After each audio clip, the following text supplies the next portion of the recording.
Good morning, all. Good morning, Good ma'am. morning. Very good morning. Good Prayer morning, ma'am. ആരാണ്? ഞാനാണ് പറയാം. Okay, പറഞ്ഞോ. പൂവല്ലി ചേനു കുടി കಟ್ಟದೇನು ನೀರಲ್ಲಿ ಮೀನು ಅಡಿಮುಟ್ಟದೇನು ಆ ದೈವದಾಜ್ಞೆನೇ ಎಲ್ಲಾನು ಹೇ ಶಾರದೆ ದಯ ಪಾಲಿಸು ಈ ಬಾಳನು ಬೆಳಕಾಗಿಸು ಹೇ ಶಾರದೆ ದಯ ಪಾಲಿಸು ಈ ಬಾಳನು ಬೆಳಕಾಗಿಸು ನಾಳೆಗಳ ದಾರಿಯಲಿ ನಂಬಿಕೆಯ ನೆಲೆಯಾಗಿರಿಸು ಮುನ್ನಡೆಸು ಕೈ ಹಿಡಿದು ನಾವಾಡೋ ಪದ ಪದದಲ್ಲೂ ಸಂಚರಿಸು ಹೂವಲ್ಲಿ ಜೇನು ಕುಡಿ ಕಟ್ಟದೇನು ನೀರಲ್ಲಿ ಮೀನು ಅಡಿಮುಟ್ಟದೇನು ಆ ದೈವದಾಜ್ಞೆನೇ ಎಲ್ಲಾನು ಹೇ ಶಾರದೆ ದಯ ಪಾಲಿಸು ಈ ಬಾಳನು ಬೆಳಕಾಗಿಸು. Thank you miss.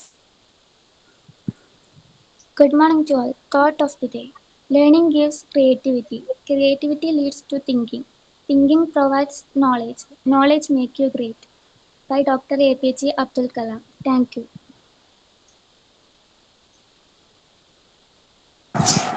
Signing Vidya, I am telling a story. Horse and a donkey. Once there lived a horse and a donkey. They were bosom buddies. One day the donkey told the horse, "You are so lucky. You can run very fast. Man, I love you. You needn't work hard like me. Besides, you get a good feed and great care. I really envy you." The horse held his head high with great pride on hearing the donkey's word, while poor donkey stood there looking at him with awe. Day passed, and war broke out between their country and a neighboring country. A heavily armored soldier came, saddled the horse, and guided him to the battlefield. The horse got badly injured in the battle and didn't live much longer after that. The donkey felt very sad and thought, "Poor horse. He had a struggle a lot on the battlefield and still had a lost his life. My life is way better in comparison." The donkey thanked God for the kind of life he had bestowed on him. Thank you, ma'am. Okay. Then നമ്മള് last ക്ലാസ്സിൽ discuss ചെയ്തുകൊണ്ടിരുന്ന chapter ഏതായിരുന്നു? Miss മറ്റേ Recital think diagram. Cover ചെയ്തിട്ടുണ്ട് മാം. ആണോ? Okay. ആരൊക്കെ ചെയ്തിരിക്കണേ? ഞാനാ ചെയ്തത്. അത് ചാർട്ട് പേപ്പർ വെച്ച് ചെയ്തത്. കാട്ടിക്കണം. ഓക്കെ. ഞാനും ചെയ്തിട്ടുണ്ട്. ഓക്കെ, നമിത. Food okay. വെച്ചിട്ടുണ്ട്. ഓക്കെ. നമിത പ്രസന്റ് ചെയ്തു. അത് കഴിഞ്ഞാൽ ഹിസ്റ്ററി പ്രസന്റ് ചെയ്യാം കേട്ടോ.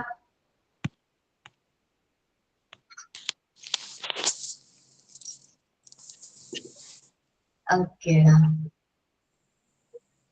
കാണുന്നുണ്ടോ മിസ്? കാണാടാ. ഒത്തിരി പാടുപെട്ടല്ലേ? ആ അതെ അതെ. ഓക്കെ. വീട്ടിൽ കുട്ടികളുണ്ടോ? ആ ഉണ്ട്. കുട്ടികൾ 3 പേരുണ്ട്. അവർക്ക് ഇഷ്ടായോ? ചെറിയ കുട്ടികൾ ആരെങ്കിലും ഉണ്ടോ? ചെറിയ കുട്ടികളില്ല. എന്റെ മോന് +1 പഠിക്കുന്നത്, വലിയ മോനെ. രണ്ടാമത്തെ ആള് 6th, മൂന്നാമത്തെ ആള് 3rd സ്റ്റാൻഡേർഡ്.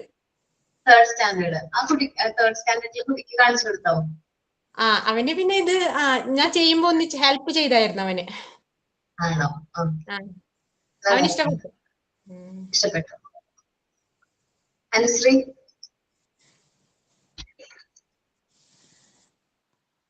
ഒരു മിനിറ്റ് മിസ്സേ. ഓക്കെ, അറേഞ്ച് ചെയ്തിട്ട് കാണിച്ചു.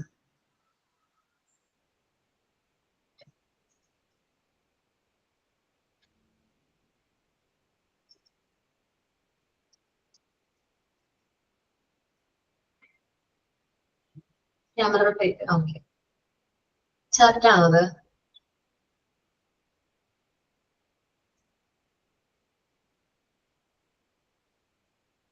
ഓക്കേടാ.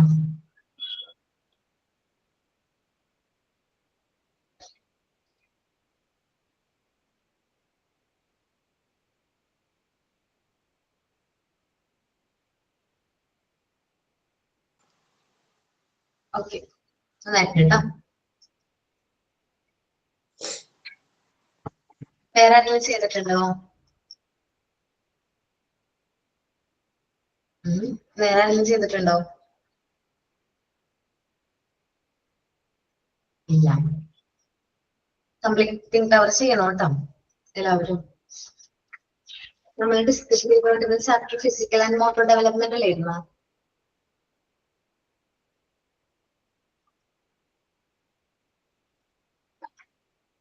കേൾക്കാൻ പറ്റുന്നുണ്ടോ? Okay. Physical development. Physical and motor development ആയിരുന്നു. അത്രയും പ്രിൻസിപ്പിൾസ് ആണ് എടുക്കാനുള്ളത്. ഷെയർ ചെയ്യാം 1 മിനിറ്റ്.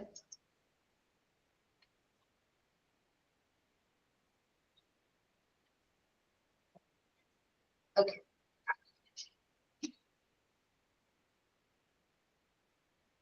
ടെൻസ് മുതലാണ് എടുക്കാനുള്ളത്.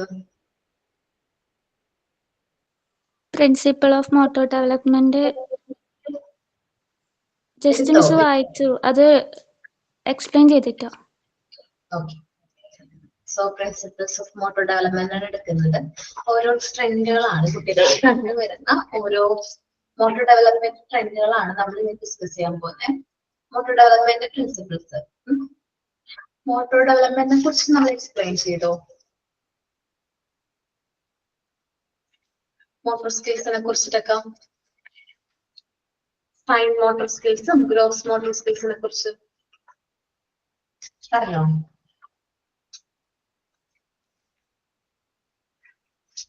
ഇല്ല.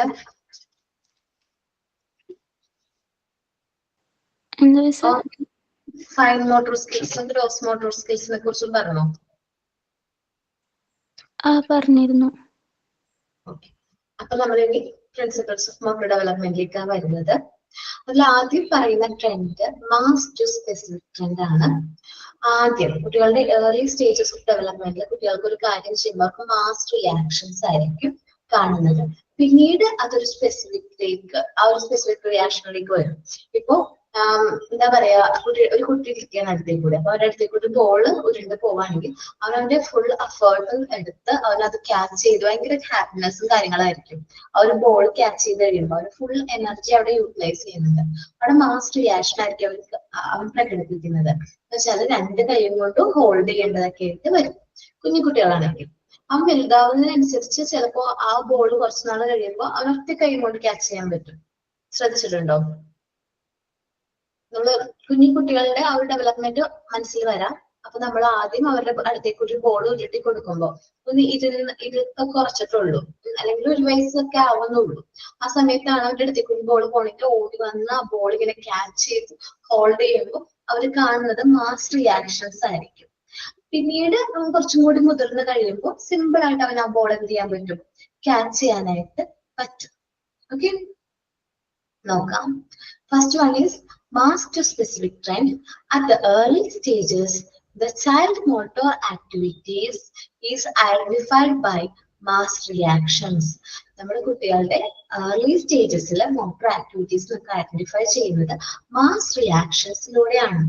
Which little by little become adaptive and more specific it grow up. പിന്നീട് പതിയെ കുറച്ചുകൂടെ അഡാപ്റ്റീവ് ആയിട്ടുള്ള രീതിയിൽ അത് കുറച്ച് സ്പെസിഫിക് ആയിട്ടുള്ള രീതിയിലായിട്ട് മാറും.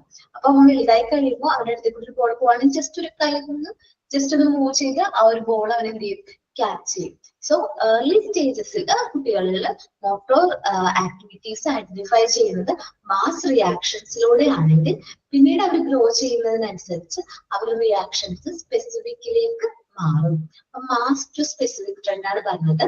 സിമ്പിൾ ആയിട്ട് പറഞ്ഞു കഴിഞ്ഞാൽ ഏർലി സ്റ്റേജസിൽ കുട്ടികൾക്ക് മാസ് റിയാക്ഷൻസ് ആയിരിക്കും.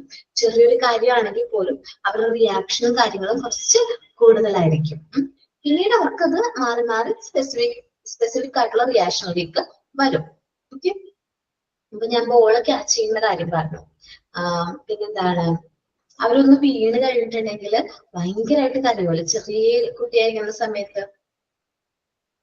ഭയങ്കര റിയാക്ഷൻ ആയിരിക്കും. ഓവറായിട്ട് ഭയങ്കര റിയാക്ഷൻ ആയിരിക്കും. കുഞ്ഞിതായിട്ടൊന്ന് കൈ പൊട്ടിക്കഴിഞ്ഞാലും ഭയങ്കര റിയാക്ഷൻ ആയിരിക്കും. പിന്നെ അവര് വലുതായി കഴിയുമ്പോൾ അവര് പുറത്തൊക്കെ പോയി കളിക്കുന്ന സമയത്ത് വീണ് കഴിഞ്ഞാലും അതൊന്നും കുഴപ്പമില്ല. അവർ ആ ഒരു സ്പിരിറ്റിൽ അങ്ങനെ എടുക്കും. ഓക്കെ. അപ്പൊ ആദ്യം കുട്ടികളിൽ മോട്ടോർ ആക്ടിവിറ്റീസിൽ കാണുന്നത് എങ്ങനെയാണ്? മാസ് റിയാക്ഷൻസ് ആണെങ്കിൽ പിന്നീട് അവർ കാണുന്നത് സ്പെസിഫിക് ആയിട്ടുള്ള റിയാക്ഷൻസ് ആയിരിക്കും. ഇനി നമ്മൾ ഗ്രോസ് മോട്ടോർ സ്കിൽസും ഫൈൻ മോട്ടോർ സ്കിൽസും നോക്കിയില്ലേ? അപ്പൊ അതിൽ ആദ്യം നടക്കുന്നത് ഗ്രോസ് മോട്ടോർ സ്കിൽസ് ആണ് ഡെവലപ്പ് ചെയ്യുന്നത് പറഞ്ഞു. ഓർമ്മയുണ്ടോ അത്? ഗ്രോസ് മോട്ടോർ സ്കിൽസ് ആണ് ഡെവലപ്പ് ചെയ്യുന്നത് വെച്ചാൽ ലാർജ് മസിൽസിന്റെ ഡെവലപ്മെന്റ് ആണ് നടക്കുന്നത്. ഇപ്പൊ ഹാൻഡ് ആയാലും ലെഗ് ആയാലും അല്ലെങ്കിൽ ലാർജ് മസിൽസിന്റെ ഡെവലപ്മെന്റ് ആണ് കുട്ടികളിൽ ആദ്യം സംഭവിക്കുന്നത്. പിന്നീടാണ് ഫൈൻ മോട്ടോർ സ്കിൽസിലേക്ക് ഡെവലപ്മെന്റ് സംഭവിക്കുന്നത്. എന്ന് വെച്ചാൽ സ്മോൾ മസിൽസിന്റെ ഡെവലപ്മെന്റ്. നമുക്കറിയാം, ഒരു എക്സാമ്പിൾ പറയുകയാണെങ്കിൽ ഈ നമ്മൾ പെന്നൊക്കെ കുട്ടികൾ യൂസ് ചെയ്ത് തുടങ്ങില്ലേ? ഈ കയ്യിൽ പെൻ ഹോൾഡ് ചെയ്ത് എന്ത് ചെയ്യുന്നത്, എഴുതാനൊക്കെ തുടങ്ങുന്നത് ഈ ഒരു മസിൽസ് എന്ന് പറയുന്നത് സ്മോൾ മസിൽസ് ആണ് അല്ലെ? നമ്മുടെ ബോഡിയിലെ ഏറ്റവും സ്മോൾ ആയിട്ടുള്ള മസിൽസ് ആണ്. അപ്പൊ ഈ ഒരു മസിൽ ഡെവലപ്മെന്റ് എന്ന് പറഞ്ഞാൽ പിന്നീടാണ് സംഭവിക്കുന്നത്. ഒരു കുട്ടി പെൻ ഹോൾഡ് ചെയ്യണമെങ്കിൽ അവരൊരു 3 വയസ്സൊക്കെ ആവണ്ടേ? വേണ്ടേ? 2.5 വയസ്സ് അല്ലെ? 2.5 ഇയേഴ്സ് ആവണം. ഓക്കെ. അതുകൊണ്ടാണ് മോണ്ടിസോറി നമ്മുടെ മെത്തേഡിൽ ഒരുപാട് ഫൈൻ മോട്ടോർ സ്കിൽസ് ഡെവലപ്പ് ചെയ്യുന്ന മെറ്റീരിയൽസ് ഇൻട്രൊഡ്യൂസ് ചെയ്തിരിക്കുന്നത്. നർമ്മിത,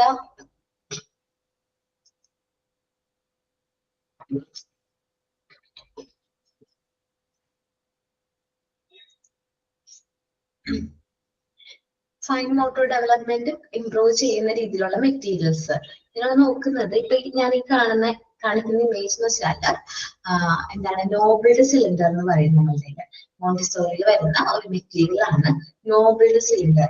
ഡിഫറെന്റ് ഹൈറ്റും ഡിഫറെന്റ് വെഡ്ത്തും വരുന്ന മെറ്റീരിയൽ ആണ്. ഇത് അറേഞ്ച് ചെയ്യാനായിട്ട് കുട്ടികൾ 2.5 ഇയേഴ്സ് മുതൽ കുട്ടികളെ നമുക്ക് ട്രെയിൻ ചെയ്യിക്കാൻ പറ്റും.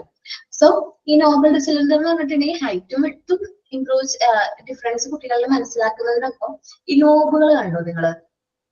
ഓരോ നോബുകളും, ഈ നോബുകൾ നമ്മൾ പിക്ക് ചെയ്യുമ്പോൾ നമ്മൾ ഈ ഫിംഗേഴ്സ് യൂസ് ചെയ്തിട്ടാണ് പിക്ക് ചെയ്യുന്നത്. സോ കുട്ടികളിൽ ഈ ഫൈൻ മോട്ടോർ സ്കിൽസിന്റെ ഡെവലപ്മെന്റ് ഇംപ്രൂവ് ചെയ്യാനായിട്ട് ഹെൽപ്പ് ചെയ്യുന്ന വൺ ഓഫ് ഇമ്പോർട്ടന്റ് മെറ്റീരിയൽ ആണ് ഇത് നോബിൾഡ് സിലിണ്ടർ എന്ന് പറയുന്നത്.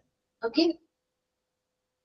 അപ്പൊ ഈ പെന്നും കാര്യങ്ങളൊക്കെ ഹോൾഡ് ചെയ്യാനും അല്ലെങ്കിൽ അവർക്ക് ഇങ്ങനെ പിടിക്കാനൊക്കെ ഈ ഒരു നോബിൾഡ് സിലിണ്ടേഴ്സ് യൂസ് ചെയ്ത് ട്രെയിൻ ചെയ്യുമ്പോൾ ഈ ഒരു ഫൈൻ മോട്ടോർ സ്കിൽസ് ഡെവലപ്പ് ആകും. സോ പിന്നീട് നമ്മൾ അവർക്ക് പെൻ ഹോൾഡ് ചെയ്യാൻ കൊടുത്തു കഴിഞ്ഞാൽ അവർക്ക് ആ ഒരു മസിൽസ് ഡെവലപ്പ് ആയി. പിന്നെ നമ്മളത് നിർബന്ധിച്ച്, നമ്മളുടെയൊക്കെ പാരന്റ്സ് എങ്ങനെയായിരിക്കും, പേന പിടിക്കുന്നത് ശരിയല്ല എന്ന് പറഞ്ഞിട്ട് ഇങ്ങനെ ഒരു അടിയൊക്കെ കൊടുത്തിട്ട് ആയിരിക്കും നമ്മുടെ കൈ മുറുക്കി പിടിച്ച് വേദനിപ്പിച്ചിട്ടൊക്കെ ആയിരിക്കില്ലേ അക്ഷരമൊക്കെ എഴുതി തുടങ്ങിയത്? ഓർമ്മയുണ്ടോ അതൊക്കെ ചെറുപ്പത്തില്? അപ്പം അങ്ങനെ നമുക്കത് നിർബന്ധിച്ച് ചെയ്യിക്കേണ്ട വരില്ല. കാരണം കുട്ടികൾ ഓട്ടോമാറ്റിക്കലി ട്രെയിൻഡ് ആവാണ്. അവർ ഈ ഒരു ആക്ടിവിറ്റി ചെയ്യുന്നതിലൂടെ അവരുടെ ഫൈൻ മോട്ടോർ സ്കിൽസ് ഡെവലപ്പ് ആകുന്നുണ്ട്. അതുകൊണ്ട് നമ്മളത് അവർക്ക് അങ്ങനെ നിർബന്ധിച്ച് കൈ ഹോൾഡ് ചെയ്യണം, അതിനെ വേദനിപ്പിക്കണം എന്നുള്ളതൊന്നുമില്ല. അവർ ഓട്ടോമാറ്റിക്കലി ട്രെയിൻഡ് ആകും. അപ്പൊ നമ്മൾ പറഞ്ഞത് എന്താണ്? ആദ്യം കുട്ടികൾ നടക്കുന്നത് ലാർജ് മസിൽസിന്റെ ഡെവലപ്മെന്റ് ആണ്. അവർ എഴുന്നേറ്റ് നിൽക്കുന്നതും മുട്ടിലെഴുതുന്നതൊക്കെ എന്തുകൊണ്ടാണ്? ആദ്യം ഈ ലാർജ് മസിൽസിന്റെ ഡെവലപ്മെന്റ് നടക്കുന്നുണ്ടാവും. പിന്നീടാണ് കുട്ടികളിൽ ഒരു കാര്യം, ഒരു തിങ് ഹോൾഡ് ചെയ്യാൻ പറ്റുന്നത്, അല്ലെങ്കിൽ ഇപ്പൊ പെൻ ഹോൾഡ് ചെയ്യാൻ പറ്റുന്നത് ഒക്കെ എന്തുകൊണ്ടാണ്? പിന്നീടായിരിക്കും കുട്ടികളിൽ ഫൈൻ മോട്ടോർ സ്കിൽസ് ഡെവലപ്പ് ആകുന്നത്. അപ്പോ ഒരു കുട്ടിയെ സംബന്ധിച്ച് ഏർലി സ്റ്റേജസിൽ ഗ്രോസ് മോട്ടോർ സ്കിൽസ് ആണ് ഡെവലപ്പ് ആകുന്നത്. പിന്നീടാണ് ഫൈൻ മോട്ടോർ സ്കിൽസ് ഡെവലപ്പ് ആകുന്നത്. സോ ഈ ഒരു മെറ്റീരിയലിന്റെ പേരെന്താണ്? നോബിൾഡ് സിലിണ്ടർ. നോബിൾഡ് സിലിണ്ടർ. ഇതിപ്പോ 10 സെറ്റിന്റെ സിലിണ്ടർ ആണ് നിങ്ങൾ കാണുന്നത്. അതേപോലെ തന്നെ എത്രയുണ്ട്? 5 വുഡാണ്. 5 വരുന്ന രീതിയിലുള്ളത് ഉണ്ട് കേട്ടോ. നോക്കിക്കോ, കണ്ടോ? 5 പീസ്, 5 ഹോൾ ഉണ്ടാവും, 4 പീസസ്. ഡിഫറൻസ് സെയിം തന്നെയാണ്. ഓക്കെ. നേരത്തെ കാണിച്ചത് 10 മറ്റേ ലാർജ്, ഇത് സ്മോൾ നോബിൾഡ് സിലിണ്ടേഴ്സും ലാർജ് നോബിൾഡ് സിലിണ്ടേഴ്സും. ഓക്കെ. ജസ്റ്റ് ഇൻട്രൊഡ്യൂസ് ചെയ്തെന്നുള്ളൂ കേട്ടോ. ഓക്കെ, നമുക്ക് നോക്കാം. Large to small trend.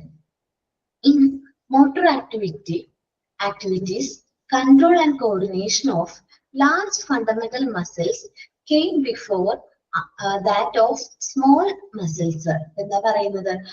Motor ആക്ടിവിറ്റീസുകളെ സംബന്ധിച്ച് കുട്ടികളിൽ ലാർജ് ഫണ്ടമെന്റൽ മസിൽസിന്റെ കൺട്രോൾ ആൻഡ് കോർഡിനേഷൻ ആണ് ആദ്യം സംഭവിക്കുന്നത്. പിന്നീടാണ് ഏത് മസിൽസിന്റെ കൺട്രോൾ ആൻഡ് കോർഡിനേഷൻ സംഭവിക്കുന്നത്?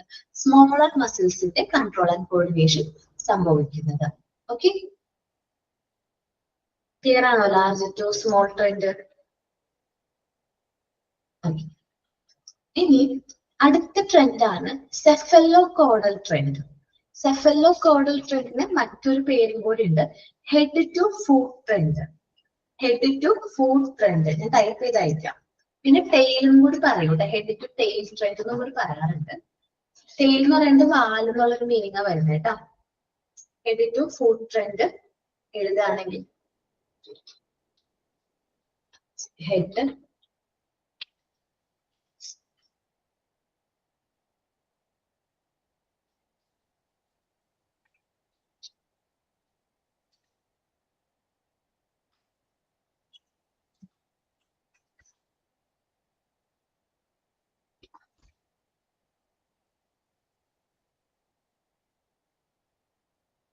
മിസ്സേ ഒന്നുകൂടി പറയാൻ കേട്ടില്ലായിരുന്നു. Okay, head to foot trend. Head to foot trend വെച്ചാല് ഹെഡ് ടു ടെയിൽ ട്രെൻഡ്. നമ്മള് സെഫല്ലോ കോഡൽ ട്രെൻഡിനെ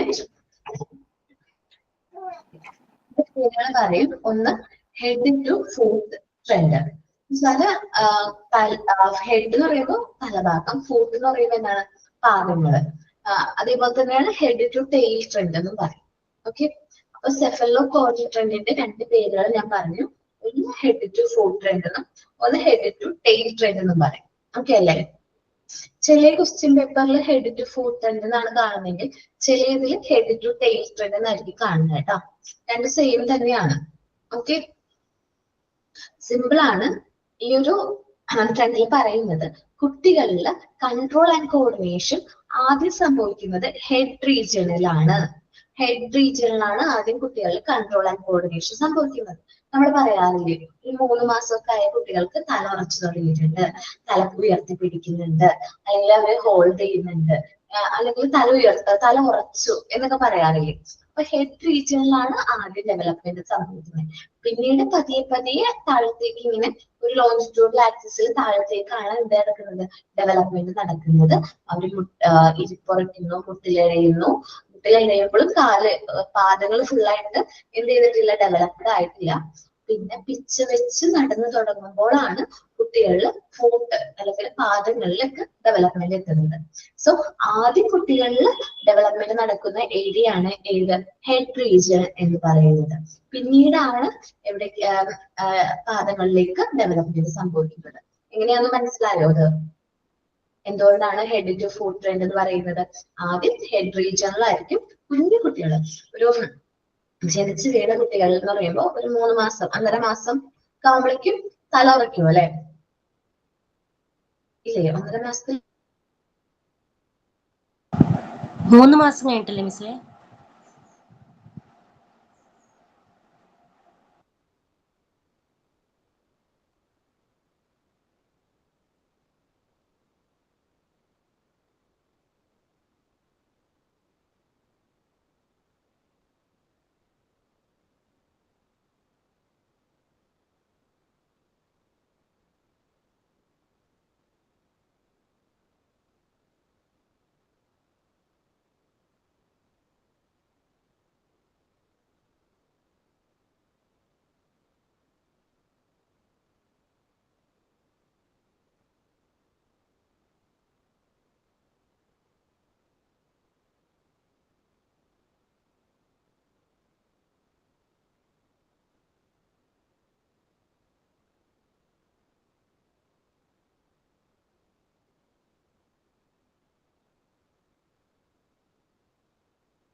സോറി ചെറിയൊരു ടെക്നിക്കൽ ഇഷ്യൂ ആയിരുന്നു കേട്ടോ.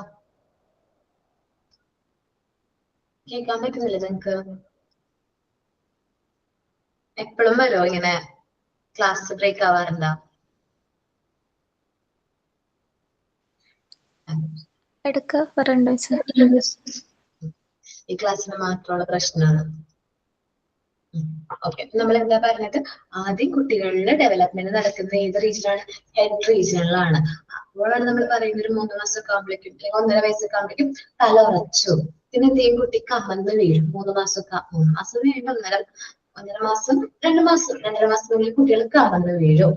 പിന്നെ നമ്മൾ കമന്ന് വീണിട്ട് ഇങ്ങനെ തല ഉയർത്തി നോക്കുമായിരുന്നു. നമ്മള് കമന്ന് വീണിട്ട് തല ഉയർത്തി നോക്കും. അത് കഴിഞ്ഞിട്ട് അവരെന്ത് ചെയ്യും? എഴുന്നേൽക്കാനായിട്ട് ശ്രമിക്കും, അല്ലെങ്കിൽ എഴയാൻ ശ്രമിക്കും, അല്ലെ? എഴയാൻ ശ്രമിക്കും. ചില കുട്ടികൾ ഇരിക്കുകയാണ് ചെയ്യുക, അല്ലെ? ബാക്കിലോട്ട് എഴുന്നിട്ട് ഇരിപ്പുറയ്ക്കുക ചെയ്യുക ചില കുട്ടികളില്. അപ്പൊ ഇരിപ്പുറയ്ക്കും. ചില കുട്ടികൾ മുട്ടിലെഴയും. അത് ഇൻഡിവിജ്വലി ഡിഫറെന്റ് ആണ്. ഓരോ കുട്ടികളിലും ഡിഫറൻസ് ആയിരിക്കും. നമ്മള് ഇങ്ങനെ തന്നെ ആവണമെന്ന് ഫോളോ പറയാൻ പാടില്ല. പക്ഷെ ഏകദേശം ഒരേപോലെയാണ് എല്ലാവരുടെ ഡെവലപ്മെന്റ്. ചില കുട്ടികൾ ഇരിപ്പുറയ്ക്കും, ചില കുട്ടികൾ മുട്ടിലെഴയും. അപ്പോൾ അവരെ കാലിലേക്ക് എഴുതാൻ പറ്റിയ development, control and coordination develop ആയിട്ടില്ല. പിന്നീടാണ് അവരുടെ പാദങ്ങളിലേക്ക് എന്ത് വരുന്നത്?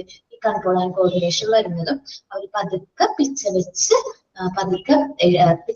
എഴുന്നേക്കും. പക്ഷെ പെട്ടെന്ന് വീണു പോകും. വീണ്ടും പിടിച്ചെഴുന്നേക്കും, വീണ്ടും വീണു പോകും. അങ്ങനെ പതിയെ അവരിങ്ങനെ ബാലൻസ് ചെയ്ത് ഒരു സ്റ്റെപ്പ് എടുത്ത് വെക്കും. അങ്ങനെ പിച്ച വെച്ച് എന്ത് ചെയ്യും? നടന്നു തുടങ്ങും. ദെൻ അത് പതുക്കെ നടക്കും. പിന്നെ കുറച്ച് സ്പീഡിൽ നടക്കും. പിന്നെ അവർ ഓടാൻ തുടങ്ങും. പിന്നെ സ്റ്റെയർ കയറാൻ തുടങ്ങും. പിന്നെ നമ്മൾ വിചാരിച്ച അവർ കൈ കിട്ടൂല, ഭയങ്കര സ്പീഡായിരിക്കും. ഓക്കെ, നമ്മുടെ കുട്ടികളെ ഒന്ന് ശ്രദ്ധിച്ചാൽ മതി. അവർ ഈ സ്റ്റേജസിലൂടെ അല്ലേ കടന്നു പോയത്. അവരിൽ ആദ്യം ഹെഡ് റീജിയനിലല്ലേ ഡെവലപ്മെന്റ്, പിന്നീടല്ലേ ഫുട്ടിലേക്ക്, പാദങ്ങളിലേക്ക് ഡെവലപ്മെന്റ് സംഭവിച്ചത്. ഓക്കെ, മിസ് 3 മാസത്തിലല്ലേ തല ഉറക്കുന്നത്? ആടാ, 1.5 മാസം. ചില കുട്ടികളുടെ ഡിഫറൻസ് ഉണ്ടാവും, ഇല്ലേ? ഞാൻ എന്റെ കുട്ടിയുടെ ഒരു എക്സാമ്പിൾ വെച്ചിട്ടാണ് ഞാൻ പറഞ്ഞേട്ടാ. അത് ചില കുട്ടികളിൽ വ്യത്യാസം ഉണ്ടാവും കേട്ടോ. അതേപോലെ കമന്ന് വീഴുന്ന കേസിലാണെങ്കിലും വ്യത്യാസം ഉണ്ടാവും. എന്റെ മോള് എന്ന് പറയുന്നത് ആള് എന്താ പറയാ, മുട്ടിലെഴുതിയിട്ടില്ല, ആള് ഇരിക്കുകയാണ് ചെയ്തത്. ഒരു 5 മാസമൊക്കെ ആയി കഴിഞ്ഞപ്പോ, 5-5.5 മാസമൊക്കെ ആയി കഴിഞ്ഞപ്പോഴേക്കും ഇരിപ്പുറച്ച് ആണ്. അപ്പൊ ഓരോ കുട്ടികളിലും എന്നുള്ള ഡിഫറൻസ് ഉണ്ടാവും കേട്ടോ. ഓക്കെ, അപ്പൊ motor control and coordination develop first in the head region. Head റീജിയനിലായിരിക്കും ഫസ്റ്റ് എന്ത് നടക്കുന്നത്? മോട്ടോർ കൺട്രോൾ ആൻഡ് കോർഡിനേഷൻ നടക്കുന്നത്. And then proceed down to the foot region. പിന്നീടാണ് പാദങ്ങളിലേക്ക് ആ ഒരു ഡെവലപ്മെന്റ് സംഭവിക്കുന്നത്. In the direction of a longitudinal axis. നേരെയാണ് ആ ഡെവലപ്മെന്റ്. ലോഞ്ചിറ്റ്യൂഡൽ ആക്സിസ് അറിയാലോ, നേർരേഖ പോലെ ആയിരിക്കും അതിന്റെ ഡെവലപ്മെന്റ് സംഭവിക്കുന്നത്. അപ്പോ സാധാരണ ഒരു കുട്ടി നടന്നു തുടങ്ങുന്നത്, നല്ല ബാലൻസ് ചെയ്ത് കറക്റ്റ് ആയിട്ട് നടന്നു തുടങ്ങുന്ന പ്രായം ഏതാണ്? 10 മാസം. 10 മാസം. എല്ലാ കുട്ടികളും ചെറുതായിട്ട് വെക്കും കാലുകള്. പിന്നെ 10 മാസം ആകുമ്പോ ചെറുതായിട്ട് നടന്ന് നമ്മുടെ അടുത്തേക്ക് വരും. ഓക്കെ, അത് ഓരോ കുട്ടികളിലും അതിനുള്ള ഡിഫറൻസ് ഉണ്ട് കേട്ടോ. എന്റെ മോളെ സംബന്ധിച്ചാണെങ്കിൽ 1 ഇയർ കഴിഞ്ഞിട്ടാണ് ആളൊന്ന് പിച്ച വെച്ച് നടന്നു തുടങ്ങിയത്. ആള് നല്ല കുണ്ടുമാങ്ങിയിരുന്നേ. ഇത്തിരി വെയിറ്റ് ഒക്കെ കൂടുതലാണ് ആൾക്ക്. അപ്പം അതൊക്കെയാണ് നടന്നു തുടങ്ങിയത്. 1 വയസ്സ് കഴിഞ്ഞതിന് ശേഷമാണ് ആൾ നടന്നു തുടങ്ങിയത്. ഇനി ചില കുട്ടികളിൽ നടക്കുന്നത്, നമ്മുടെ അമ്മമാരാകുമ്പോൾ നമുക്ക് ടെൻഷൻ ആയിരിക്കും, അല്ലെ? അയ്യോ, കുട്ടി നടന്നില്ലല്ലോ എന്ന്. അപ്പൊ 1.5 വയസ്സിനുള്ളിൽ കുട്ടി നടന്നു കഴിഞ്ഞാൽ കുഴപ്പമില്ല. അല്ലെങ്കിൽ നമ്മൾ ഇമ്മീഡിയറ്റ് ആയിട്ട് എന്ത് ചെയ്യണം? നമ്മൾ ഫിസിഷ്യനെ കാണിക്കുന്നത് നല്ലതായിരിക്കും. ഓക്കെ, 1.5 വയസ്സ്, 1.25 വയസ്സിന് ശേഷം കുട്ടി നടക്കുന്നില്ലെങ്കിൽ, അല്ല അവര് ട്രൈ ചെയ്യുന്നുണ്ട്. ഇപ്പൊ 1.25 വയസ്സിൽ അവര് ബാലൻസ് ചെയ്ത് എഴുന്നേറ്റ് നിൽക്കുന്നുണ്ടെങ്കിലൊക്കെ ഓക്കെയാണ്, അവരുടെ ഡെവലപ്മെന്റ് നടക്കുന്നുണ്ട്. അത് കഴിഞ്ഞിട്ടും അത് നടക്കുന്നില്ലെങ്കിലാണ് ഞാൻ പറഞ്ഞ പോലെ ഡോക്ടറിനെ കാണിക്കാൻ പറഞ്ഞത്. ഓക്കെ, ഇനി നെക്സ്റ്റ് ട്രെൻഡ് ആണ് പ്രോസിമോ ഡിസ്റ്റൽ ട്രെൻഡ്. ഒരു കുട്ടിയെ സംബന്ധിച്ച് ആ കുട്ടി എന്താ പറയാ, ഭ്രൂണാവസ്ഥയിൽ അല്ലെങ്കിൽ എംബ്രിയോയിലായിരിക്കുന്ന സമയത്ത് ഫസ്റ്റ് ഡെവലപ്പ് ചെയ്യുന്ന ഓർഗൻ ഏതാണ്? ഹാർട്ട്. ഓക്കെ, ഹാർട്ടാണ് ആദ്യം ഡെവലപ്പ് ചെയ്യുന്ന ഓർഗൻ. അത് തന്നെ ഇവിടെ പറയുന്നത് ഒരു കുട്ടിനെ സംബന്ധിച്ച് ആദ്യം സെൻട്രൽ പാർട്ടുകളാണ് ആദ്യം ഡെവലപ്പ് ചെയ്യുന്നത്. എന്ന് വെച്ചാൽ ഇന്റേണൽ ഓർഗൻസ്, ഹാർട്ട്, ലങ്സ്, നമ്മൾ ഇന്റേണൽ പാർട്സ് ഫുള്ള് ഡെവലപ്പ് ആയതിനു ശേഷമായിരിക്കും നമ്മളുടെ എക്സ്റ്റേണൽ പാർട്ടുകൾ എന്ന് വെച്ചാൽ നമ്മുടെ ബ്രെയിൻ, ഹാൻഡ്, ഏറ്റവും ലാസ്റ്റ് ആണ് നമ്മളുടെ ഏത് ഫുഡ് ഡെവലപ്മെന്റ് വരുന്നത്. നിങ്ങൾ എംബ്രിയോന്റെ ഇമേജസ് നോക്കുകയാണെങ്കിൽ നിങ്ങൾക്ക് മനസ്സിലാകും. ഞാൻ കാണിച്ചു തന്നിട്ടുണ്ടായിരുന്നോ?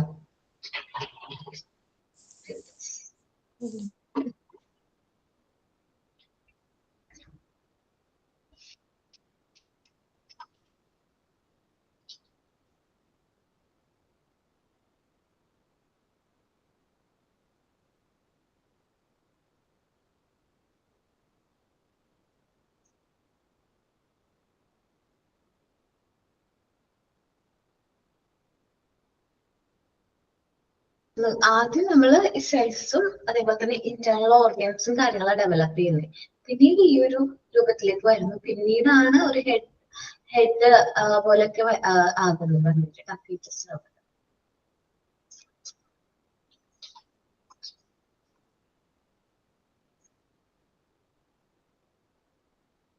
ശ്രദ്ധിച്ചു നോക്കാം കേട്ടോ.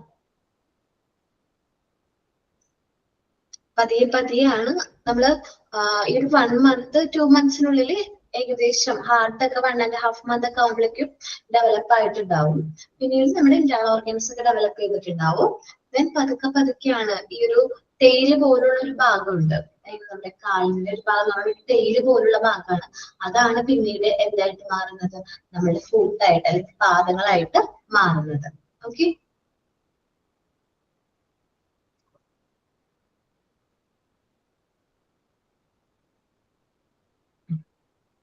അപ്പോ ആദ്യം ഇന്റേണൽ ഓർഗൻസ് ആണ് എന്ത് നടക്കുന്നത്, ഡെവലപ്ഡ് ആകുന്നത്. അതിനുശേഷമായിരിക്കും എന്ത് ചെയ്യുന്നത്, നമ്മുടെ ഔട്ടർ പാർട്ട് അല്ലെങ്കിൽ നമ്മുടെ എക്സ്റ്റേണൽ പാർട്സുകൾ ഡെവലപ്പ് ആകുന്നത്.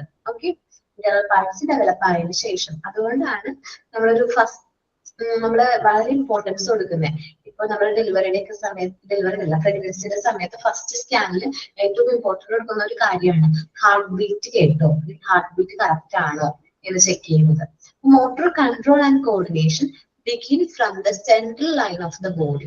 നമ്മുടെ ബോഡിയുടെ സെൻട്രൽ ലൈനിലായിരിക്കും ഈ motor control and coordination start ചെയ്യുന്നത്. Body axis to the outer part. പിന്നീടാണ് നമ്മുടെ ഔട്ടർ പാർട്ടിലേക്ക് എന്ത് ചെയ്യുന്നത്, ഡെവലപ്മെന്റ് സംഭവിക്കുന്നത്. More far away from it. ആദ്യം നമ്മുടെ സെൻട്രൽ പാർട്സുകളെല്ലാം ഡെവലപ്പ് ആയതിനു ശേഷമായിരിക്കും ഔട്ടർ പാർട്ടിലേക്ക് ഡെവലപ്മെന്റ് സംഭവിക്കുന്നത്. അതുകൊണ്ടാണ് ഇതിലെ പ്രോസിമോ ഡിസ്റ്റൽ ട്രെൻഡ്. മറ്റൊരു പേരുണ്ട് സെൻട്രൽ ടു ഔട്ട്വേർഡ് ട്രെൻഡ്. എന്താണ് പേര് പറയുന്നത്, central to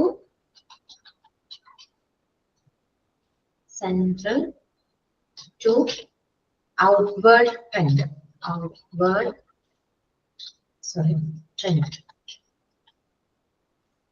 okay, central to outward trend. ആദ്യം സെൻട്രൽ പാർട്സിന്റെ ഡെവലപ്മെന്റ് സംഭവിച്ചതിന് ശേഷമായിരിക്കും നമ്മുടെ ഔട്ടർ പാർട്ട്, നമ്മുടെ എന്താ പറയാ outer parts, hand, head, foot കാര്യങ്ങളൊക്കെ ഡെവലപ്പ് ആകുന്നത്. മിസ്സേ, ഈ പ്രോക്സിമോ ഡിസ്റ്റൽ ട്രെൻഡിന്റെ മറ്റൊരു പേരാണ് ഇപ്പൊ മിസ് പറഞ്ഞ സെൻട്രൽ ടു ഔട്ട്വേർഡ് ട്രെൻഡ്. അതെ, പ്രോക്സിമോ ഡിസ്റ്റൽ ട്രെൻഡിന്റെ മറ്റൊരു നെയിമാണ് സെൻട്രൽ ടു ഔട്ട്വേർഡ് ട്രെൻഡ്, അല്ലെങ്കിൽ central part two outer part trend. അങ്ങനെ ഔട്ടർ പാർട്ട് ആ ഡെവലപ്മെന്റ് എങ്ങനെയാണ്, സെൻട്രൽ പാർട്ടിലായിരിക്കും ആദ്യം ഡെവലപ്മെന്റ് സംഭവിക്കുന്നത്, പിന്നീടായിരിക്കും ഔട്ടർ പാർട്ടിലേക്ക് ഡെവലപ്മെന്റ് സംഭവിക്കുന്നത്. അതുകൊണ്ടാണ് ഈ ഒരു ട്രെൻഡ് നമ്മൾ എന്ത് പറയുന്നത്, സെൻട്രൽ ടു ഔട്ട്വേർഡ് ട്രെൻഡും പ്രോക്സിമോ ഡിസ്റ്റൽ ട്രെൻഡ് എന്നും കൂടി പറയുന്നത്. ഓക്കെ അല്ലേ? ചിലപ്പോ ക്വസ്റ്റ്യനിൽ പ്രോക്സിമോ ഡിസ്റ്റൽ ട്രെൻഡ് എന്നായിരിക്കില്ല, ഡിഫറെന്റ് ആയിട്ട് ചോദിക്കും. അതുകൊണ്ടാണ് ഇതിന്റെ മറ്റ് നെയിമുകളും കൂടി നമ്മൾ പറയുന്നത്. ഓക്കെ, ആദ്യം കുട്ടികൾ ഭക്ഷണമൊക്കെ കഴിച്ചു തുടങ്ങുമ്പോ അവർ 2 ഹാൻഡ് യൂസ് ചെയ്യും അല്ലെ? എല്ലാ കുട്ടികളും 2 ഹാൻഡും. അപ്പൊ എഴുതാൻ തുടങ്ങുമ്പോൾ അതെ, ഭക്ഷണം കഴിക്കുമ്പോൾ അതെ, അവർ എന്ത് ആക്ടിവിറ്റി ചെയ്യുമ്പോഴും അവരെന്താണ് 2 ഹാൻഡും അവരെന്ത് ചെയ്യും, കോമൺലി യൂസ് ചെയ്യും. പിന്നീടാണ് അവർക്ക് ഏറ്റവും കംഫർട്ടബിൾ ആയിട്ടുള്ള ഹാൻഡിലേക്ക് എന്ത് ചെയ്യുന്നത്, അവർ മൂവ് ആവുന്നത്. അത് ഓരോ കുട്ടീനെ അനുസരിച്ച് അവർക്ക് ഏത് സൈഡാണോ കംഫർട്ടബിൾ ആ ഒരു സൈഡായിരിക്കും അവർ എന്ത് ചെയ്യുന്നത്, പ്രിഫർ ചെയ്യുന്നത്. അപ്പൊ ഒരു കുട്ടി ജനിക്കുന്ന സമയത്ത് അവൻ ഒരു ബൈലാറ്ററൽ സിമെട്രിക്കൽ ഓർഗാനിസം ആണ് എന്ന് വെച്ചിട്ടുണ്ടെങ്കിൽ അവൻ ആ രണ്ട് കൈയും തമ്മിൽ എന്തില്ല, ഡിഫറൻസ് ഒന്നുമില്ല, ഒരു സെയിം ഫീലാണ് അവനുള്ളത്. പിന്നീട് അവന്റെ ശരീരഘടനാപരമായിട്ടും അല്ലെങ്കിൽ രൂപശാസ്ത്രപരമായിട്ടും പ്രവർത്തന ഫലമായിട്ടും അവൻ ഏതെങ്കിലും ഒരു ഭാഗത്തേക്ക്, അവന് കംഫർട്ടബിൾ ആയിട്ടുള്ള ഏതെങ്കിലും ഒരു സൈഡിലേക്ക് അവൻ മാറും. അപ്പൊ നമ്മൾ പറയാറുണ്ട് അല്ലെ, എന്താ പറയാ, ലെഫ്റ്റ് ഹാൻഡ് ആണ് അവൻ കുട്ടി എഴുതി തുടങ്ങുന്ന സമയത്ത് അവൻ ലെഫ്റ്റ് ഹാൻഡ് യൂസ് ചെയ്യുന്നെന്ന് പറഞ്ഞിട്ട് പാരന്റ്സ് എന്ത് ചെയ്യും, വഴക്ക് പറഞ്ഞ് അവനെ കൊണ്ട് റൈറ്റ് ഹാൻഡ് ആക്കും അല്ലെ. ഇല്ലെങ്കിൽ ഞാൻ പറയാം, എന്റെ പാരന്റ്സ്, ഞാൻ ആദ്യം ലെഫ്റ്റ് ഹാൻഡ് ആണ് എഴുതി തുടങ്ങിയത്, നന്നായിട്ട് എഴുതുന്നുണ്ടാ, നല്ല ഹാൻഡ് റൈറ്റിംഗ്, അത് കുഴപ്പമുണ്ടായിരുന്നില്ല. എനിക്ക് ആ സമയത്ത് റൈറ്റ് ഹാൻഡ് എഴുതുന്നതിനേക്കാൾ നല്ല ഭംഗിയിൽ ലെഫ്റ്റ് ഹാൻഡ് യൂസ് ചെയ്ത് എന്ത് ചെയ്യാൻ പറ്റും, എഴുതാൻ പറ്റും. പക്ഷെ അമ്മയ്ക്ക് അത് ഇഷ്ടമല്ല, ലെഫ്റ്റ് ഹാൻഡ് യൂസ് ചെയ്യുന്നത് ഇഷ്ടമല്ല. സോ അമ്മ വഴക്ക് പറഞ്ഞേ, നമ്മൾ ലെഫ്റ്റ് ഹാൻഡ് എടുക്കുമ്പോൾ തന്നെ അമ്മ നല്ല എഴുതി തരും, എന്നിട്ട് റൈറ്റ് ഹാൻഡ് കൊണ്ട് എഴുതാന്ന് പറയും. സോ അങ്ങനെ ഞാൻ മാറ്റിയതാണ് എന്റെ ഹാൻഡിന്റെ ആ ഒരു ഇത്. പക്ഷെ ശരിക്കും പറഞ്ഞാല് ഒരു കാരണവശാലും നമ്മൾ അങ്ങനെ ചേഞ്ച് ചെയ്യേണ്ട. കാരണം കുട്ടികളെ സംബന്ധിച്ച് അവർക്ക് ഈ രണ്ട് ഹാൻഡ് തമ്മിൽ ഒരു ഡിഫറൻസും ഇല്ല, അവർക്ക് ഫീൽ ചെയ്യുന്നത് എന്താണ്, സെയിം ആണ്. സോ അവർക്ക് ഏതാണോ കംഫർട്ടബിൾ ആയിട്ടുള്ള സൈഡ് ആ ഒരു സൈഡിലേക്ക് എന്ത് ചെയ്യട്ടെ, അവർ മൂവ് ചെയ്യട്ടെ. ഇപ്പം ഞാൻ പറഞ്ഞില്ലേ, എനിക്ക് ഏതാണ് ലെഫ്റ്റിലായിരുന്നു ഞാൻ ആദ്യം എഴുതി തുടങ്ങിയെന്ന് പറഞ്ഞു. പക്ഷെ അപ്പൊ ഞാൻ നിർബന്ധിച്ച് ഞാൻ റൈറ്റ് ഹാൻഡിലേക്കായി. ആദ്യം ഭയങ്കര ബുദ്ധിമുട്ടായിരുന്നു, കാരണം ലെഫ്റ്റ് ഹാൻഡ് എഴുതുമ്പോൾ ഹാൻഡ് റൈറ്റിംഗ് കുഴപ്പമുണ്ടായിരുന്നില്ല. റൈറ്റിലേക്ക് വന്നപ്പോ ഇത്തിരി ആദ്യമൊക്കെ കുറച്ച് ഭംഗി ഉണ്ടായിരുന്നില്ല, പിന്നീട് ഓക്കെ ആയിട്ട് നോർമലായി. പിന്നെ നമ്മളൊരു കാര്യം ചെയ്യുമ്പോൾ പ്രാക്ടീസിലൂടെ നമ്മളത് കറക്റ്റ് ആവുമല്ലോ. പിന്നെ ഇപ്പൊ നമ്മൾ വർക്കൊക്കെ ചെയ്യുന്ന സമയത്തില്ലേ, നമ്മള് എന്താ പറയുക, കമ്പ്യൂട്ടർ ആയാലും വേറെ എന്തെങ്കിലും കാര്യങ്ങളൊക്കെ ചെയ്യുന്ന സമയത്ത് എനിക്ക് കംഫർട്ടബിൾ എന്ന് പറഞ്ഞിട്ടുണ്ടെങ്കിൽ ഇപ്പോഴും ലെഫ്റ്റ് ഹാൻഡ് ആണ്. ഞാൻ എന്തെങ്കിലും കുക്കൊക്കെ ചെയ്യുമ്പോൾ നമ്മൾ യൂസ് ചെയ്യുന്ന സൈഡ്, ഇപ്പൊ സാധാരണ എല്ലാവരും ചിലപ്പോ റൈറ്റ് ഹാൻഡ് യൂസ് ചെയ്തിട്ടായിരിക്കും കുക്ക് ചെയ്യുന്നത്. ഞാൻ ഈ സൈഡ് ലെഫ്റ്റ് ഹാൻഡ് യൂസ് ചെയ്യും. എന്ന് വെച്ചാൽ നമുക്ക് കംഫർട്ടബിൾ ആയിട്ടുള്ള സൈഡാണ്. കാരണം എനിക്ക് ആ ഒരു ഡിഫറൻസ് ഫീൽ ചെയ്യുന്നത് ഇല്ല. എന്ന് വെച്ചാൽ രണ്ടും ഏകദേശം ഒരേപോലെ നമുക്ക് യൂസ് ചെയ്യാനായിട്ട് പറ്റുന്നുണ്ട്. എഴുതുന്ന കാര്യത്തിൽ മാത്രമേ അമ്മ തിരുത്തിയത്, ബാക്കി എല്ലാ കാര്യം അമ്മ ശ്രദ്ധിച്ചില്ല എന്ന് തോന്നുന്നുണ്ട്. അപ്പൊ കുട്ടികൾ ജനിക്കുന്ന സമയത്ത് ഒരു ബൈലാറ്ററൽ സിമെട്രിക്കൽ ഓർഗാനിസം ആണ്. കുട്ടിയുടെ രണ്ട് കൈയും തമ്മിൽ ഒരു വ്യത്യാസവും കുട്ടിക്കില്ല, ന്യൂ ബോൺ ബേബീസിന് ഇല്ല. പിന്നീട് അവന് ഏറ്റവും പ്രിഫറബിൾ ആയിട്ടുള്ള ഒരു സൈഡിലേക്ക് അല്ലെങ്കിൽ ഏതെങ്കിലും ഒരു ഡയറക്ഷനിലേക്ക് അവൻ ഓട്ടോമാറ്റിക്കലി വന്നോളും. ഫുഡ് കഴിക്കുന്ന കാര്യത്തിലായാലും അതേപോലെ തന്നെ എന്താണ്, ആദ്യം കുഞ്ഞു കുട്ടികൾ ഫുഡ് കഴിക്കുമ്പോൾ അവര് എങ്ങനെയെങ്കിലും ഫുഡ് കഴിക്കണമെന്നുള്ളൂ, രണ്ട് കൈ യൂസ് ചെയ്തൊക്കെ കഴിക്കും അല്ലെ, ശ്രദ്ധിച്ചിട്ടുണ്ടോ? പിന്നീടാണ് അവർക്ക് ഏറ്റവും കംഫർട്ടബിൾ ആയിട്ടുള്ള ഒരു സൈഡിലേക്ക് അവർ പോകുന്നത്. അപ്പൊ നമ്മള് ബയലാറ്ററൽ ആൻഡ് യൂണിലാറ്ററൽ ട്രെയിനിനെ കുറിച്ചിട്ടാണ് ഡിസ്കസ് ചെയ്യുന്നത്. A new born infant is necessary A bilateral symmetrical organism.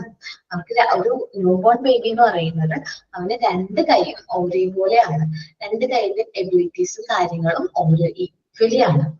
Automatically മോണോഫോണിക്കലി and functionally എന്ന് പറഞ്ഞിട്ടുണ്ടെങ്കിൽ ശരീരഘടനാപരമായിട്ടും അതേപോലെ തന്നെ രൂപശാസ്ത്രപരമായിട്ടും പ്രവർത്തന ഫലമായിട്ടും എങ്ങനെയാണ്, സെയിം ആണ്, ഒരു വ്യത്യാസമില്ല, കൈകൾ തമ്മിൽ വ്യത്യാസമില്ല. But as it grow up, ഒരു കുട്ടി വലുതാവുന്നതിനനുസരിച്ച് preference to one of the direction, ഏതെങ്കിലും ഒരു ഡയറക്ഷനിലേക്ക് അവന് പ്രിഫറൻസ് വരും. റൈറ്റ് ഓർ ലെഫ്റ്റ്, അവന് കംഫർട്ടബിൾ ആയിട്ടുള്ള രീതിയിൽ അവന് ഏതൊരു ഡയറക്ഷൻ അവന് കംഫർട്ടബിൾ ആ ഒരു രീതിയിലേക്ക് അവന് പ്രിഫറൻസ് വരും. Occurs place and he become unilateral, പിന്നീടാണ് അവൻ യൂണിലാറ്ററൽ ആയിട്ട് മാറുന്നത്.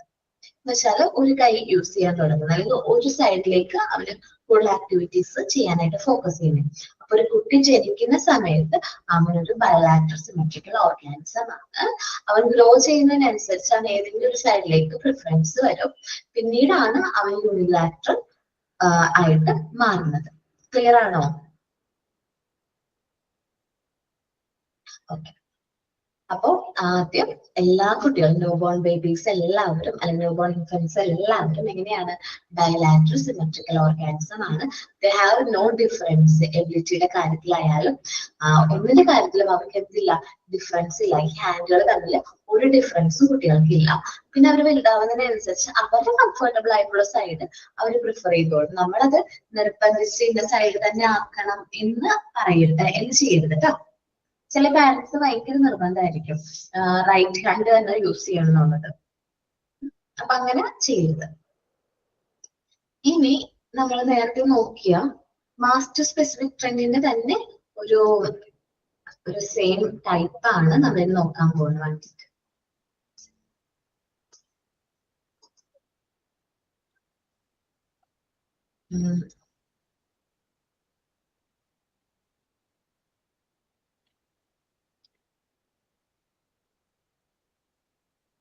ഓക്കെ,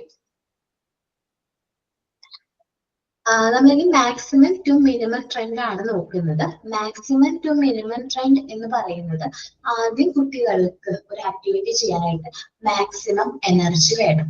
ഒരു ചെറിയ ബോൾ അവരെ ക്യാച്ച് ചെയ്യുന്നതിനും maximum energy, maximum amount of energy spend ചെയ്യേണ്ടതായിട്ട് വരും. പിന്നീട് അവനത് സിമ്പിൾ ആയിട്ട് അത് ചെയ്യാൻ പറ്റും.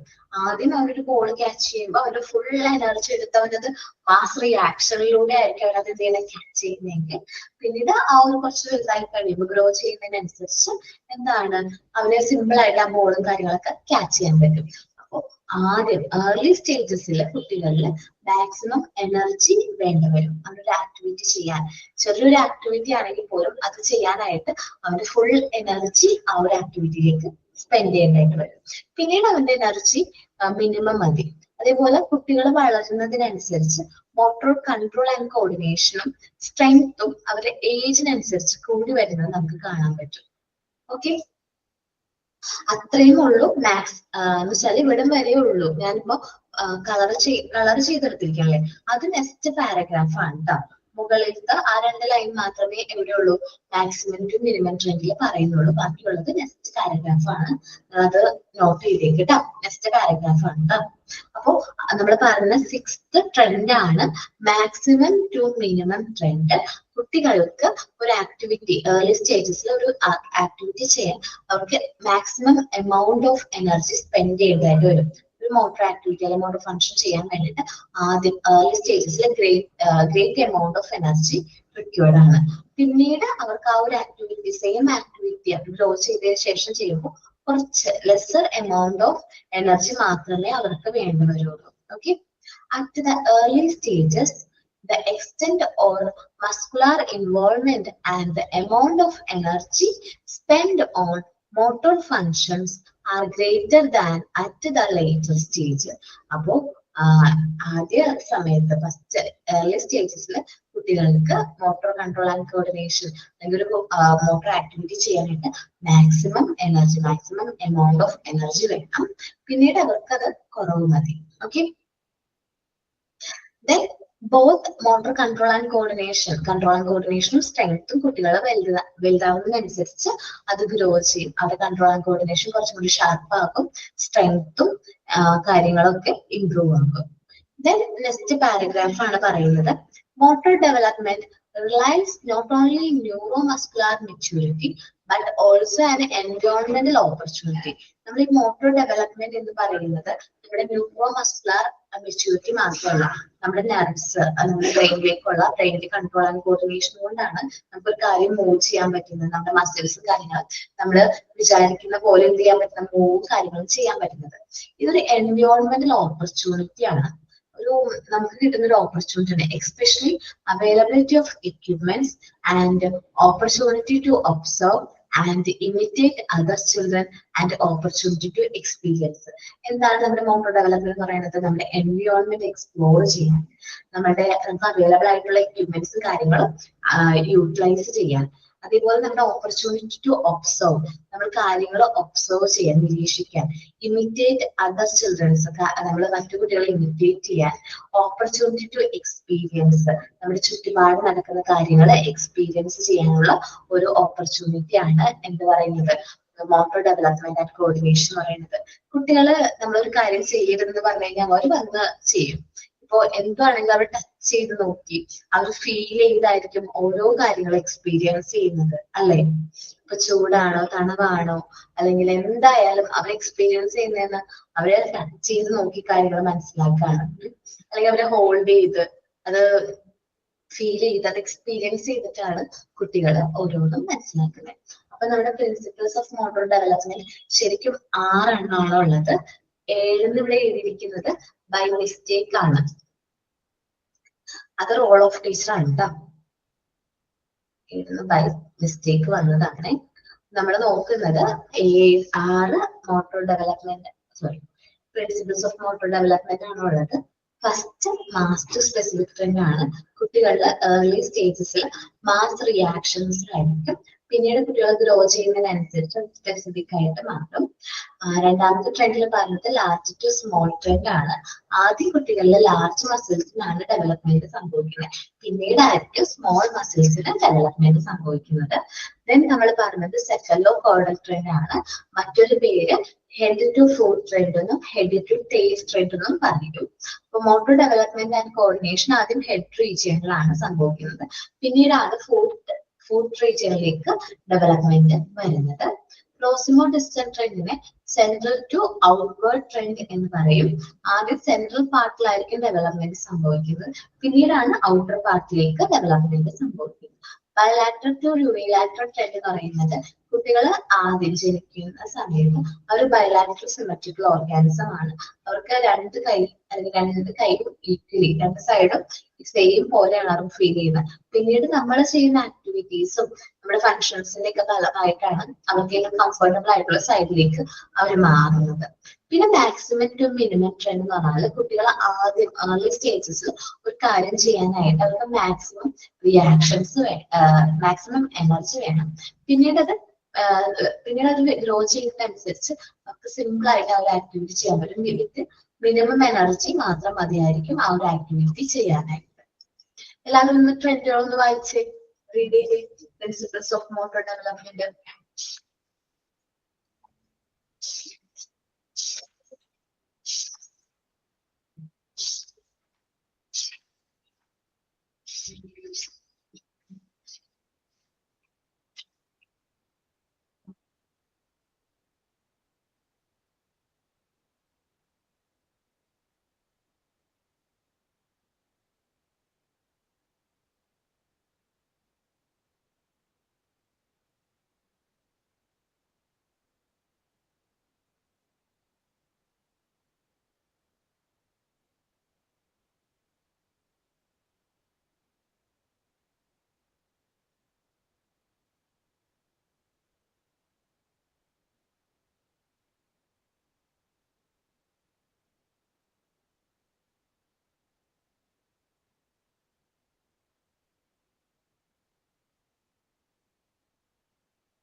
റീഡ് ചെയ്ത് നോക്കിട്ടാ. എന്നിട്ട് എന്തെങ്കിലും ഏതെങ്കിലും ട്രെൻഡിൽ ഡൗട്ട് ഉണ്ടെങ്കിൽ അത് ഒന്ന് ചോദിക്കട്ടാ.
ഓക്കെ, റീഡ് ചെയ്തോ?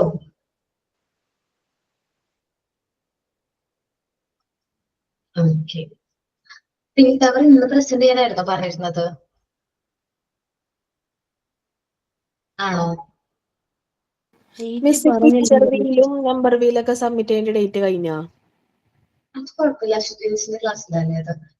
സബ്മിറ്റ് ചെയ്യാനായിട്ട് ഡേറ്റ് ഇല്ലടാ. നമ്മൾ ആ വർക്ക് കംപ്ലീറ്റ് ചെയ്യണതേ ഉള്ളൂ. ഓക്കെ, മനസ്സിലായോ? കാരണം എന്താന്ന് വെച്ചിട്ടുണ്ടെങ്കിൽ നമ്മുടെ വൈവയുടെ സമയം ആകുമ്പോഴേക്കും നമുക്ക് ഒത്തിരി ഒരു 25 മെറ്റീരിയൽസോളം പ്രിപ്പയർ ചെയ്യാനുണ്ട്. സോ അത് ടൈം ടു ടൈം നിങ്ങൾക്ക് പ്രിപ്പയർ ചെയ്യാനായിട്ട് തരുന്നതാണ് ഓരോ ടീച്ചേഴ്സും. ഓക്കെ, ലാസ്റ്റ് ഒരു 1 മന്ത് 2 മന്ത്സ് ഉള്ളപ്പോ എല്ലാം ഒരുമിച്ച് പ്രിപ്പയർ ചെയ്യുന്ന സമയത്ത് നിങ്ങൾക്ക് റെക്കോർഡ് എഴുതാനുണ്ടാവും. 5 റെക്കോർഡിന്റെ കാര്യം അറിയാലോ. 5 റെക്കോർഡ്സ് കംപ്ലീറ്റ് ചെയ്യേണ്ടി വരും. അതേപോലെ തന്നെ എക്സാമും ആ ടൈമിലായിരിക്കും. തൊട്ടടുത്ത് തന്നെ ആയിരിക്കും വൈവയും വരുന്നത്. എക്സാമോ വൈവയും പറഞ്ഞാൽ അധികം ഗ്യാപ്പ് ഒന്നും ഉണ്ടാവില്ല. സോ അപ്പൊ നിങ്ങൾക്കൊരു ഭയങ്കരമായിട്ട് കൺഫ്യൂഷനും ഹെവി പോകുമ്പോൾ കറക്റ്റ് ആയിട്ട് ചെയ്യാൻ പറ്റില്ല. അതുകൊണ്ടാണ് ടൈം ടു ടൈം എന്ത് ചെയ്യുന്നത്, ഓരോ ആക്ടിവിറ്റീസുകൾ നമ്മൾ തരുന്നത്. ഓക്കെ മാം, ഇപ്പൊ തന്നിട്ടുള്ള റെക്കോർഡ്സ് അല്ലേ മാം ഇപ്പൊ തന്നത്? 5 തന്നോ? എത്ര? 3 മൂന്നെണ്ണോ? റൈം ചെയ്തു, മൈ കളക്ഷൻ ബുക്ക് ചെയ്തിട്ടുണ്ടാവും, സ്റ്റോറി ബുക്കും കൂടി ചെയ്തിട്ടുണ്ടാവും അല്ലെ?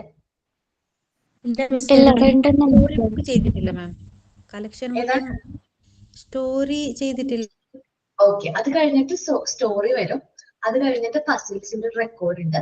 പിന്നെ മോണ്ടിസോറി അപ്പാരറ്റിക്സ്. പസിൽ ചെയ്തു, കളക്ഷൻ ബുക്കും ചെയ്തു. ചെയ്തു, ഇത് രണ്ടുമാണ് ചെയ്തിരിക്കുന്നത്. ഫസ്റ്റ് റെക്കോർഡും 4th റെക്കോർഡും ചെയ്യാൻ പറഞ്ഞിട്ടുണ്ട്. ഇനി സ്റ്റോറി ആക്ഷൻ സോങ്ങും ആക്ഷൻ സ്റ്റോറി ബുക്കും ആണ് വരുന്നത്. അത് രണ്ട് നമുക്ക് ആക്ഷൻ സോങ്ങും സ്റ്റോറിയും നമുക്ക് സ്വന്തമായിട്ട് ക്രിയേറ്റ് ചെയ്ത് ചെയ്യാൻ പറ്റും. ഇപ്പൊ ആൽഫബറ്റ്സിന്റെ സോങ്, അങ്ങനെ സ്റ്റോറീസ്, മോറൽ സ്റ്റോറീസ് ഒക്കെ വരും. അത് നിങ്ങൾക്ക് ഓൺ ക്രിയേഷനിൽ ചെയ്യാൻ പറ്റും. ലാസ്റ്റ് റെക്കോർഡ് എന്ന് പറയുന്നത് അപ്പാരറ്റിക്സ് റെക്കോർഡാണ്. അത് മോണ്ടിസോറി മെറ്റീരിയൽസ് ആണ് ആ റെക്കോർഡിൽ പറയുന്നത്. അതിന്റെ ഇമേജസ് കാര്യങ്ങളൊക്കെ പേസ്റ്റ് ചെയ്യണം. അത് നമ്മൾ പാർട്ട് 3 എടുക്കില്ലേ, പാർട്ട് 3 എടുക്കുമ്പോഴായിരിക്കും അത് പറയുന്നത്. പ്രാക്ടിക്കൽ ക്ലാസ്സിന് മുമ്പായിട്ട് ആ റെക്കോർഡ് കംപ്ലീറ്റ് ചെയ്യണം. നമുക്ക് ഓൺലൈൻ പ്രാക്ടിക്കൽ ക്ലാസ് ഉണ്ടാവും ജിഷ മിസ്സിന്റെ, അതേപോലെ തന്നെ ലൈവ് പ്രാക്ടിക്കൽ ക്ലാസ് ഉണ്ടാവും. അതിന് മുമ്പായിട്ട് നമ്മളത് പറഞ്ഞിരിക്കണം. ഓക്കെ, അത് കംപ്ലീറ്റ് ചെയ്തിരിക്കണം. അപ്പൊ എല്ലാവരും ഒരുമിച്ച് ലാസ്റ്റ് നിങ്ങളെ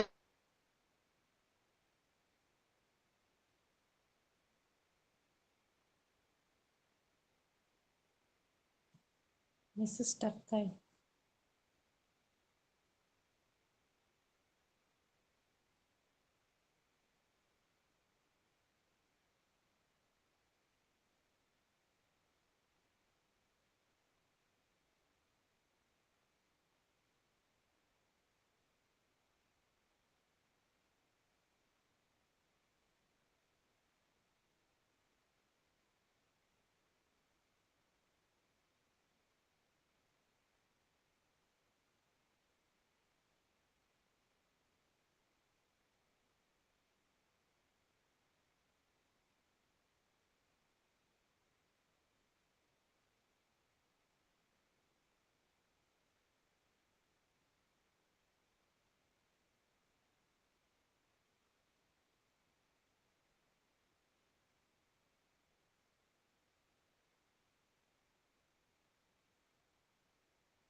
സോറി ഓൾ, വീണ്ടും ടെക്നിക്കൽ ഇഷ്യൂ ആയിരുന്നു. സോറി ട്ടോ. ഓക്കെ, അപ്പോ ട്രെൻഡുകൾ നന്നായിട്ട് റീഡ് ചെയ്തിട്ട് വരാം. നെക്സ്റ്റ് ക്ലാസ്സിൽ നമുക്ക് ചാപ്റ്റർ കംപ്ലീറ്റ് ചെയ്യാം. എനിക്ക് മോക്ക് ടെസ്റ്റ് തരാം കേട്ടോ. Thank you all. Thank you, Miss. Thank you miss.